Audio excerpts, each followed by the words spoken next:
weeks into this, and I will just say in just great thanks and admiration to those on all levels of this fight, those firefighters who are out there. No loss of life, no significant injury, and protection of the vast majority of our infrastructure. With that being said, about 65,000 acres in these fires have burned on the U.S. side of this. We've had about 875 direct firefighters personnel involved in this fight over that time. You'll hear the update of where we're at on this. I think the high overall on this is we're in a better spot than I think I anticipated, and I think that many of us did because of that. And you'll hear Administrator Warnke talk a little bit. The weather did cooperate on that. Weather different than the overall climate picture. We're still in drought, and we are reminded, I think a very good point on this is that even with rain, our vegetation is at a point where it's starting to go dormant. I know it's hard to hear for all of us, but we're entering fall, and we're actually entering fire season by traditional standards would be right now. So this fight, the resources that went into it, the personnel and everything that's gone into this was early for that. With that being said, we're in a good spot on this. You'll hear about the containment pieces of it. I think, again, you'll hear from Commissioner Jacobson, his assessment on where we're at on the needs and the personnel that are out there. But I think to Minnesotans, just once again, this is a coordinated effort. It was local. It was the counties, it was the state, it was the federal government, and it was internationally with our Canadian partners who, once again, great of gratitude for getting our campers out of there when we needed to. So this is well coordinated. It is a well-established protocol. The relationships are there. They kick in when the need is there. There are certain things that we need to do, like peacetime emergencies, that open up some of that toolbox that's there. But the toolbox is well tested. It works. And in this case, I would have to say it was executed incredibly well, which I'm grateful for. So I'm going to turn to Commissioner Jacobson to give you a little bit of an update on that, and then we'll move forward. Commissioner.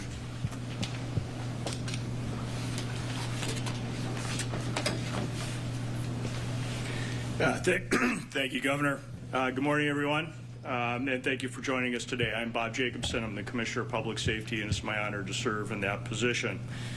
First, I want to thank every firefighter, National Guard member, federal partner, law enforcement officer, emergency manager, tribal partner, and volunteer who have stepped up throughout these wildfires.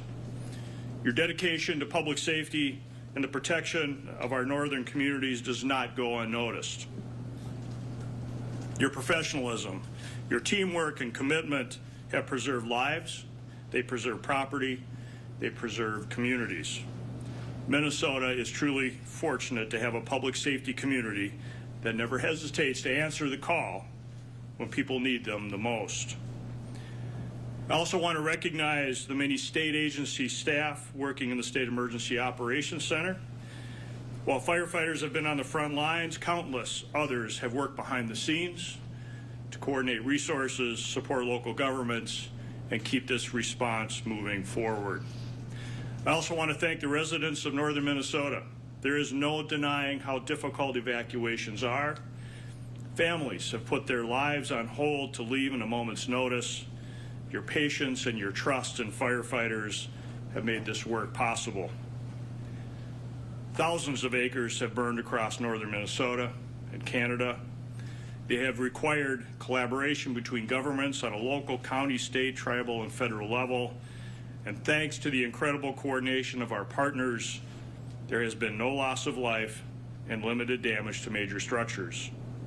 That is an extraordinary accomplishment and a testament to the dedication of everyone who has been involved. I want to share that after consultation with the Department of Natural Resources and our partners on the ground, we have determined a peacetime emergency extension is not needed.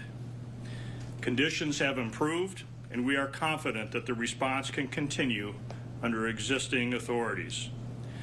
While firefighting operations continue, our focus has also shifted towards recovery, which begins long before the last fire is ever put out.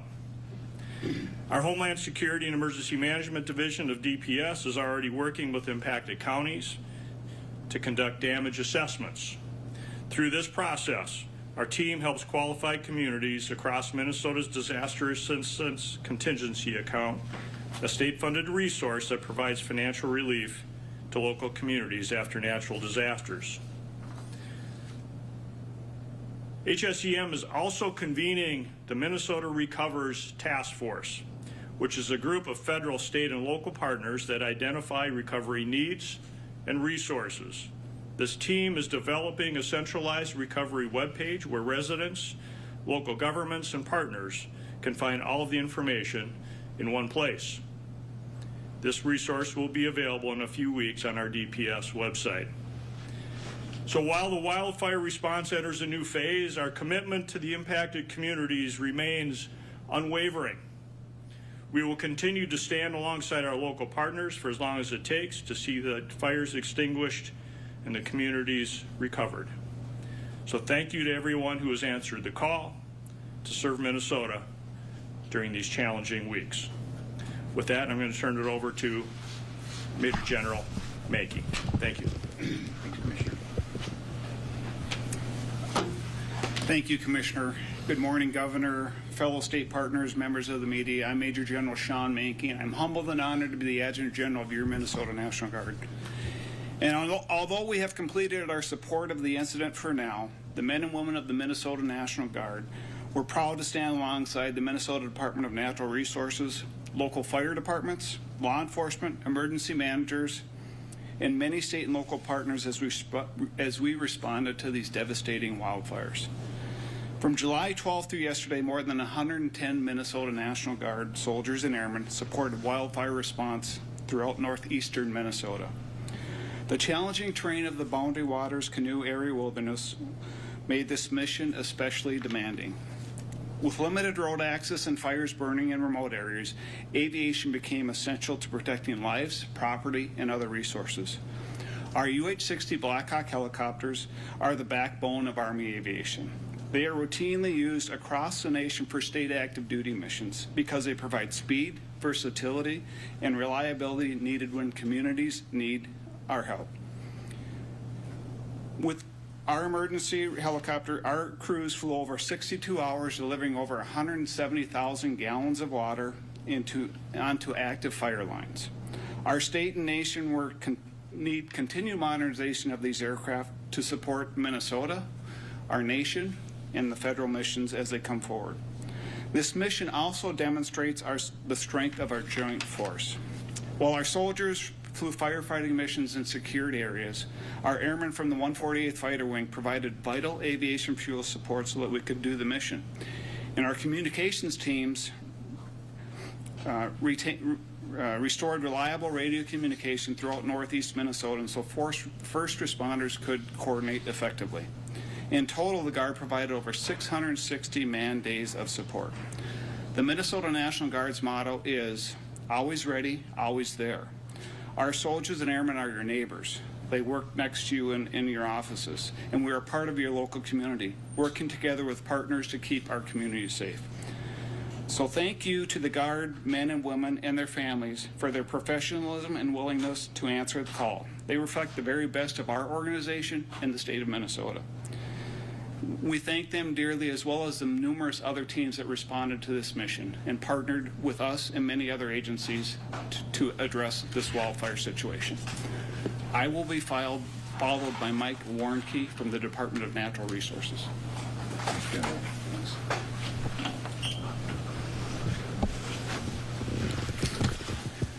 Good morning, everyone. My name is Mike Warnke. I'm the Minnesota DNR Wildfire Administration Supervisor. Looking back a month ago, it's hard to believe 1,000 lightning strikes would have brought us where we are, fighting fires across Cook, Lake, northern St. Louis counties. Not something that you wake up and imagine has to happen, but it did. And with that, many, many people came together from all communities, all agencies, public and private, and worked jointly to address this situation. And while it's not over, and I'll stress it's not over, we are to a point where things are starting to calm down and be managed, part in place according to plan and with resources that we have. I will say the governor's peacetime emergency order really provided the catalyst for us to begin to stabilize the overall situation. Providing those tools and resources was a critical input that we needed to get going. Over the following weeks, firefighters built containment lines, created defensible space around hundreds of homes and structures, and regularly were suppressing new fires that were happening from becoming bigger and bigger fires. At the peak of this mission, there was over 29 aircraft, 2,400 personnel working from state, federal, tribal, county, the local fire departments, local agencies, to get a handle on these in very remote, dry, unprecedented, challenging conditions with what seemed to be never-ending wind. Fortunately, we have received some timely precipitation that has really helped to mitigate the stresses and the growth of these fires. They're not growing, but they are still burning. There's still lots of hot spots and residual heat. And so firefighters are working to sort of keep that in check. What began back there a month ago of over 20-some fires, down to 6 active fires currently in the Boundary Waters primarily. Those fires range in containment from 15 to 60% contained. That can go up or down. I'll mention containment does not mean out. Containment is a measure of secured fire line where the probability of the fire escaping is low. The personnel assigned, I think the governor mentioned, we're down to around 750. That doesn't mean that it's a reduction and efforts aren't being put in place. That is the number that are needed to do the job right now based on the conditions that we're having. I'll mention that the department lowered the burning restrictions from Class 4 to Class 3. That's a positive sign showing that the conditions have eased. And while there's still elevated concerns and Class 3 restrictions still remain, there still is a need to be vigilant. The DNR activated its Ready Reserve, which is a directive within the department to make sure that all DNR personnel are available and ready to respond to these incidents. And we were able to deactivate that. We are now receiving the resources, and we have the resources needed to address these ongoing fires. The evacuation and closure statuses have begun to be eased as firefighters make progress, allowing residents to restore a sense of normalcy into their day-to-day functions. However, there are elevated conditions. Folks will still need to pay attention to the local warnings and pay attention to the weather because conditions can and do change quickly. And the forecast indicates that it's not likely to rain or much precipitation over the next 7 days.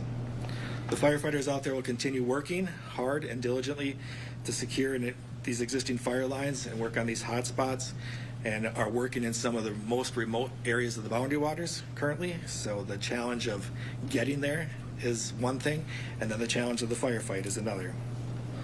I do want to thank everybody, and the public's safety and firefighter safety has remained the highest priority. And as everyone has said, there have been no significant injuries and no significant loss of structural property. I do express great appreciation and admiration for all the DNR wildland firefighters involved, the National Guard and crews that were supplied in the aviation missions, and their professionalism, their capability, and their equipment, and to all the other local, state, and national partners. Appreciate the help.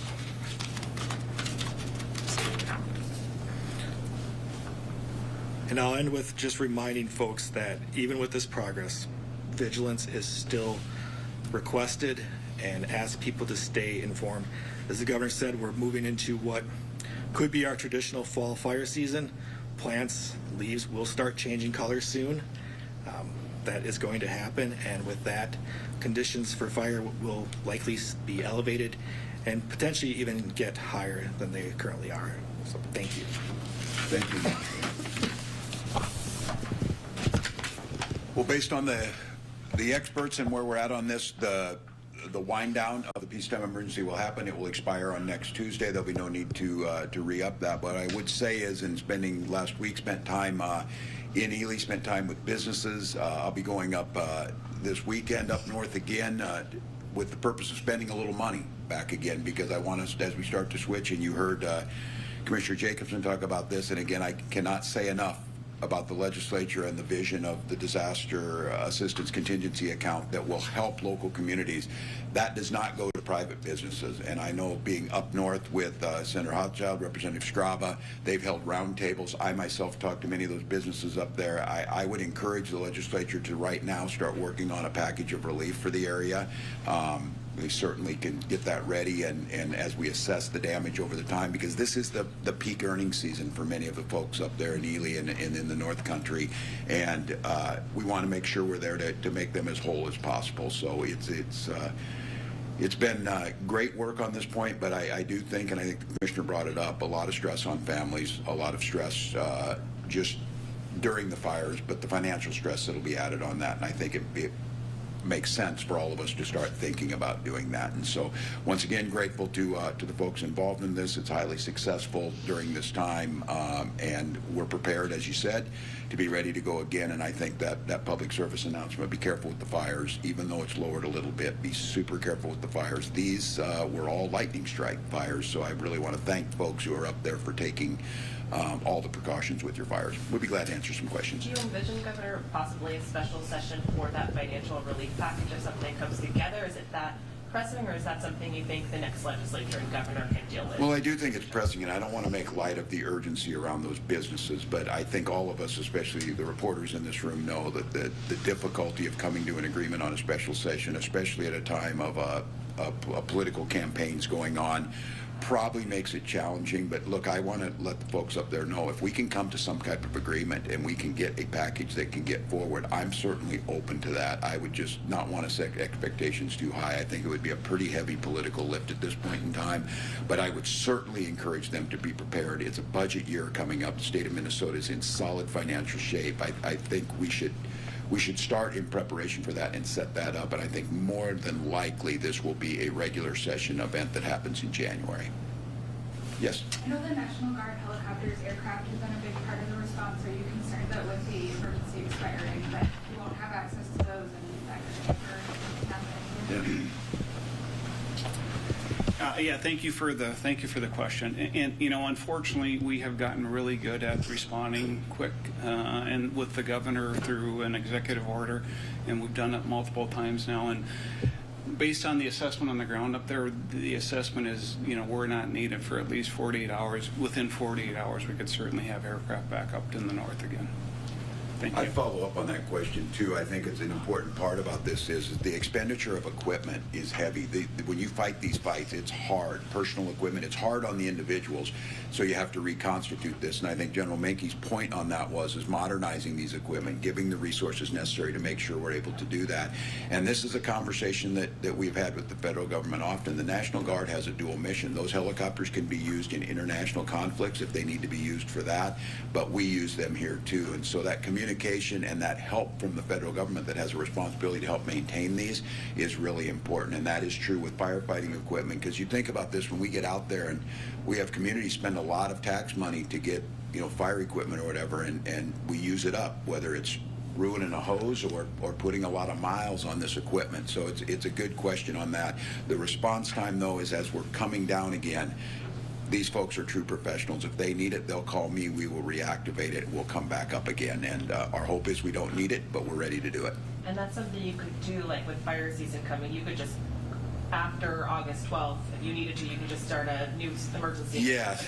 Yeah, it's a good on the process of this, and this is the post-COVID thing. So I do it on my own for 5 days. I bring in the executive council of all of us, and then we vote for the 30 days. If we need to go beyond that, was the situation looking at August 11th, then we would go back to the legislature, and we were planning for that. And I remind everyone, I don't know if it's a caution, but just be good. We don't know what happens over the weekend. We get massive winds, this thing ramps back up again.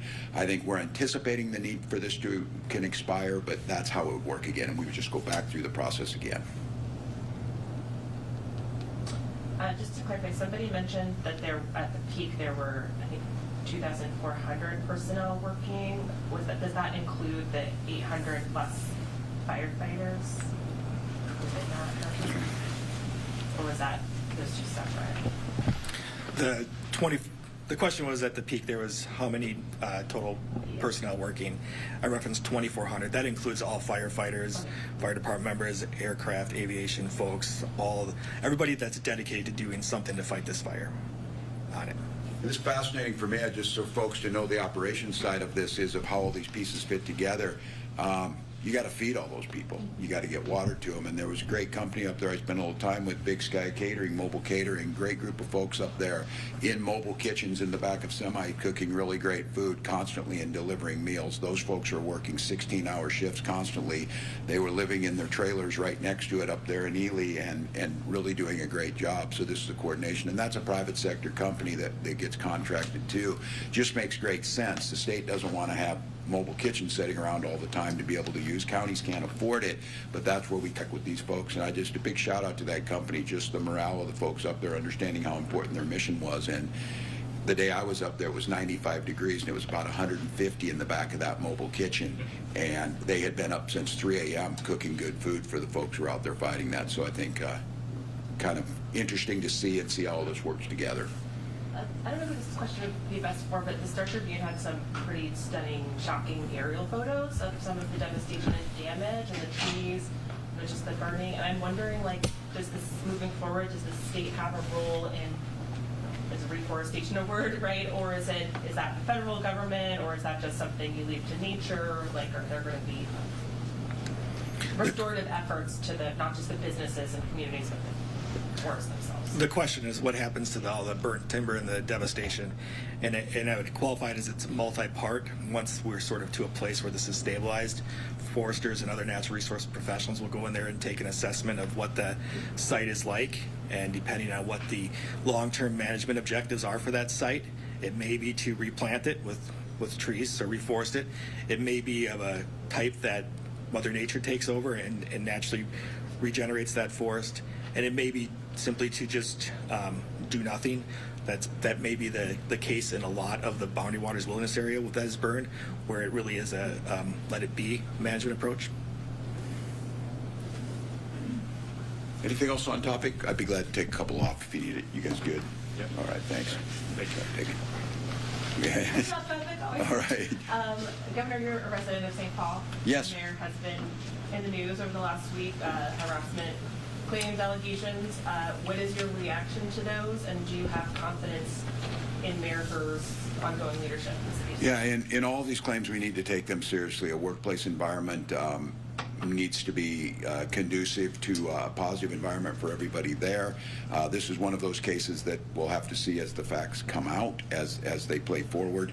I know the mayor is still on the job, still doing the work and the interactions. There's been no disruption with the state working together, but I think everyone deserves the opportunity to be heard on this, but I think anytime you have allegations of workplace harassment, whether it be sexual, discriminatory, or whatever, those need to be taken seriously, and there's processes in place to make sure that happens. Yeah, a question about the ICE facility opening up in Appleton. Yeah. Learned they're opening a detention facility there. I'm wondering if you have a comment on that. Yeah. So everybody knows the Appleton facility has been sitting dormant. It is run, I believe, and owned by a company called Core Civic.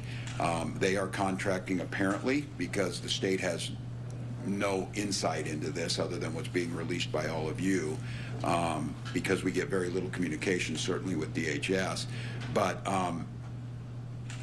I said, philosophically, I've been very clear on this. I think it's the state's job to do these things. It's the government's job to do these things. I think it's always a very dangerous situation where you're outsourcing corrections, and I'm very, very critical of these detention facilities for folks that apparently they have immigration issues.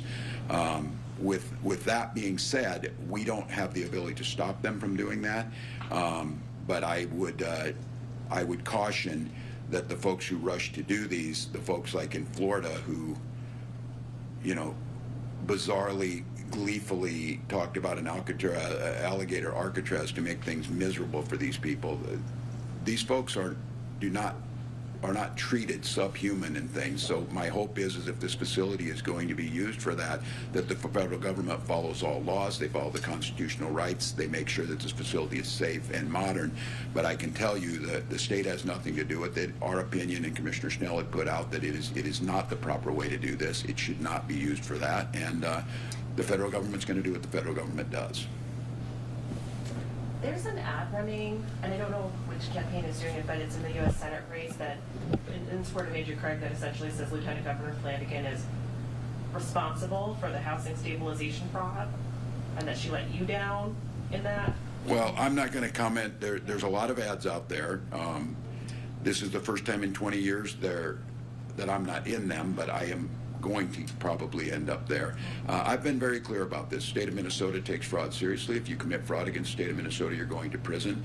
I will make the case that there's no state in the nation right now has been more aggressive on fraud and more successful in stopping it.